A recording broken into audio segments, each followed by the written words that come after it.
गटनेत्या आणि या भागाच्या शिवसेनेच्या नेत्या सभापती आशाताई बुचके यांच्या वाढदिवसाच्या निमित्तानं स्वर्णयुग युवा मंच आणि महाराणा प्रताप प्रतिष्ठान यांच्या संयुक्त विद्यमाने आयोजित करण्यात आलेल्या या भव्य राज्यस्तरीय प्रो कबड्डी स्पर्धेच्या निमित्तानं या मंचावर उपस्थित असलेले सर्व सन्माननीय मान्यवर आणि उपस्थित असलेले सर्व कबड्डीपटू आणि त्यांचं कौतुक करायला त्यांचा खेळ पाहण्यासाठी उपस्थित असलेले आपण सर्व, खरं तर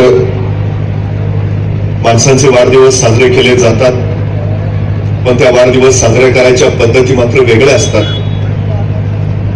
ताई, आज आपण एक वेगळा आदर्श घालून गेलात. खरं तर याबद्दल आपल्या सगळ्यांचं मी मनापूर्वक कौतुक करतो. कारण हल्लीची पिढी थोडीशी मोबाईल पिढी म्हणून आम्ही पाहतो. ही पिढी मैदानावर आणायचं काम आपण या वाढदिवसाच्या निमित्तानं केलं. मी परवा एका मुलाला विचारलं, काय रे म्हणलं, काय खेळ खेळतोस का? तो मला सगळे खेळ खेळतो, फुटबॉल खेळतो, व्हॉलीबॉल खेळतो, क्रिकेट खेळतो, कबड्डी खेळतो, बॅडमिंटन खेळतो. म्हणलं एवढे सगळे खेळ खेळतो, दिवसभर मैदानावरच असतोस का काय?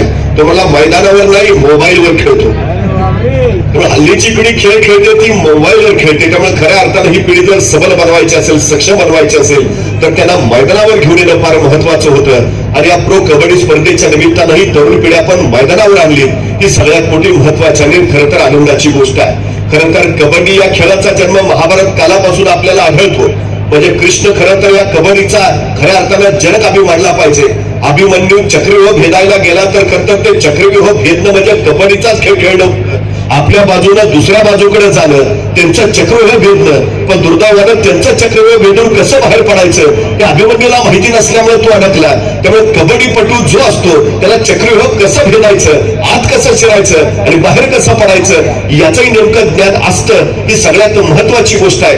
कबड्डी हा खेळ इतर अनेक देशांमध्ये खेळला जातो, पण भारतामध्ये तो सर्वाधिक जास्त खेळला जातो आणि महाराष्ट्रामध्ये तर तो अतिशय चांगल्या प्रमाणात लोकप्रिय पद्धतीने खेळला जातो. ही सगळ्यात महत्वाची गोष्ट आहे. क्रिकेट सारख्या खेळाला थोडंसं ग्लॅमर जरी प्राप्त झालं असलं तरी आता टीव्ही चॅनलवर प्रो कबड्डी सारखी स्पर्धा होऊन याही खेळाला खऱ्या अर्थानं तसं ग्लॅमर प्राप्त झालंय. त्यामुळे ग्रामीण भागातले खेळाडू सुद्धा आता या खेळाच्या माध्यमानं सर्वसामान्य माणसांपर्यंत पोहोचतायत आणि या खेळाला एक उंची प्रदान करून देत आहेत. ही सगळ्यात महत्वाची गोष्ट आहे. त्यामुळे जुन्नर तालुक्यामध्ये आज आपण हा प्रो कबड्डी स्पर्धेचा एक वेगळा आयाम निर्माण केला. त्याबद्दल खरं तर सगळ्या संयोजकांचं मी मनपूर्वक कौतुक करतो.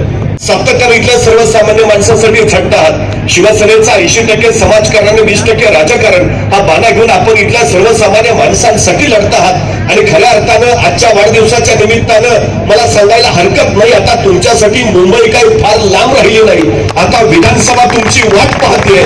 त्यामुळे आता काळही कमी आहे. जेवढं अधिक आपल्याला लोकांपर्यंत पोहोचता येईल, लोकांच्या मनातून खऱ्या अर्थानं तुमच्याच नावाचा उच्चार होतोय की आता निश्चितपणे या तालुक्याचं नेतृत्व आशाताई बुचकेंनी करावं आणि खऱ्या अर्थानं विकासाचा प्रवाह अधिक पद्धतीने इथं गतिमान करावा ही त्याच्या पाठीमागची अपेक्षा आहे. आपल्या या वाढदिवसाच्या निमित्तानं मी आपल्याला मनपूर्वक शुभेच्छा देतो आणि लवकर आता विधानसभेत या.